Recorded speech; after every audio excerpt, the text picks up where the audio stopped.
ఆపై నెడతారా అంటూ సీఎం చంద్రబాబు జగన్కు కౌంటర్ ఇచ్చారు.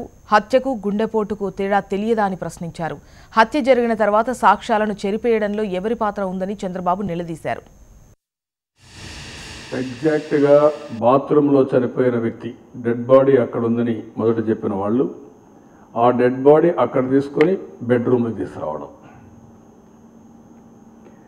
బెడ్రూమ్లో ఆయన తలకు గాయం జరిగిందని తలకు ఒక గుడ్డ కట్టడం, అక్కడ నుంచి సిఐ అక్కడికి వెళ్ళే లోపలనే అక్కడ ఉండే బ్లడ్ అంతా క్లీన్ చేసేయడం, బెడ్ క్లీన్ చేసిన తర్వాత డెడ్ బాడీని తరలించడం హాస్పిటల్కి. హాస్పిటల్కి వెళ్ళినప్పుడు కూడా ఈయన హార్ట్ అటాక్తోనే చనిపోయారని నమ్మించడం.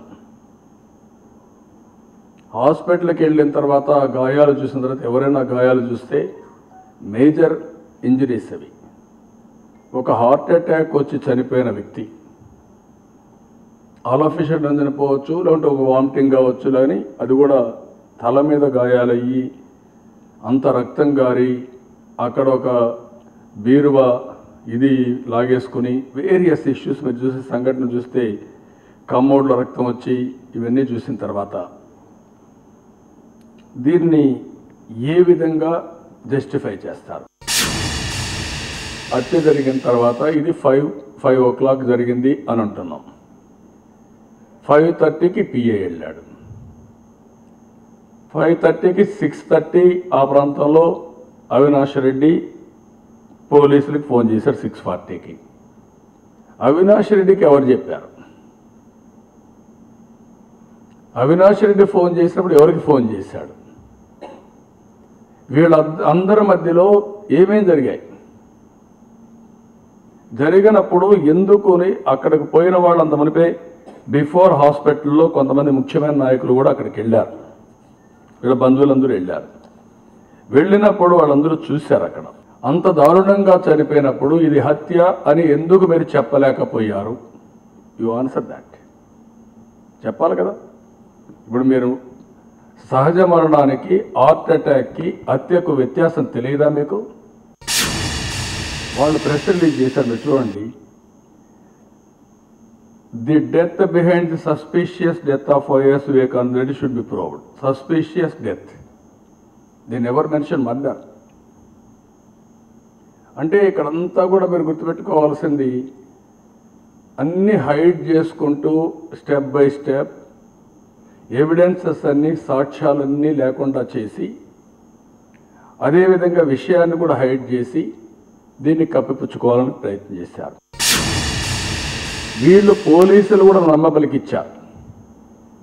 ఇది హార్ట్ అటాక్తో చనిపోయారు, పడినప్పుడు ఈ దెబ్బలు తగిలాయి తప్ప ఇంకోటి కాదు అని నమ్మించారు. అదే మరి కేసులు కూడా అవసరం లేదని చెప్పి పెట్టే పరిస్థితికి వచ్చారు. అంటే కేసులు కూడా అవసరం లేదని మీరే నిర్ధారించారు. అదే మరిగా ఈరోజు మీరు చూస్తే కొంతమంది ఇక్కడ కేసు ఏం అవసరం లేదండి, వీళ్ళ తరపున లైజాన్ చేసేవాళ్ళు, ఆయన చనిపోయాడు, హార్ట్ అటాక్ చనిపోయాడు, అంతేగాని ఏం లేదు అని 9-10 వరకు అదే రాగం తీశారు. ఎప్పుడైతే హాస్పిటల్కి పోయి పోస్ట్ మార్టం సర్టిఫికెట్ వచ్చిందో అతను డెత్ కాదు, ఇది నేచురల్ హార్ట్ అటాక్తో కాదు, ఇది హత్య చేశారు, బలమైన గాయాలు, నెత్తన ఎంత బలమైన గాయం ఉంది, మెదడు కూడా బయట వచ్చింది, అంత బలమైన గాయాలు జరిగాయి, చేతికి గాయాలు జరిగాయి. ఇవన్నీ జరిగిన తర్వాత, ఇవన్నీ ఎస్టాబ్లిష్ అయిన తర్వాత అప్పటి నుంచి అటాక్ మొదలుపెట్టారు. సాయంత్రానికి మళ్ళా స్వరం మార్చారు. ఇప్పుడేమంటారు, డ్రైవర్ని తొందరగా రమ్మన్నాను కాబట్టి అతను చంపబోతున్నాడు. ఇది నాకైతే అర్థం కాల. ఇది మామూలుగా పంచనామా కాకుండా ఎట్లా తీసుకెళ్తారు మీరు?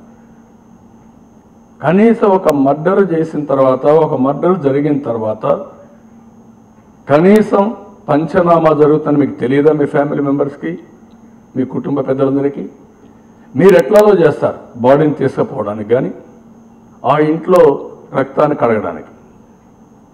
ఎవరికి ఇంట్రెస్ట్ ఉందో ఆ ఇంట్లో వచ్చి రక్తం కడిగేదానికి. బాత్రూంలోకి ఎవరు తీసుకుపోయారు, బాత్రూమ్ నుంచి బెడ్రూమ్లోకి ఎవరు తీసుకొచ్చారు, హాస్పిటల్కి ఎవరు తీసుకుపోయారు. అప్పుడు లెటర్ లేదు, సాయంత్రానికి లెటర్ వచ్చింది. లెటర్ ఎవరు రాశారు? ఓకే, మార్నింగ్ లేని లెటర్ ఈవినింగ్ ఎట్టొచ్చింది? ఇది ఒక ఫిక్షన్ వారిగా తయారైంది. బయట ప్రపంచానికి తెలియని పరిస్థితి వస్తే ఇల్లంతా క్లీన్ చేసేసి ఫ్యూనరల్ కూడా చేసేసేవాళ్ళు.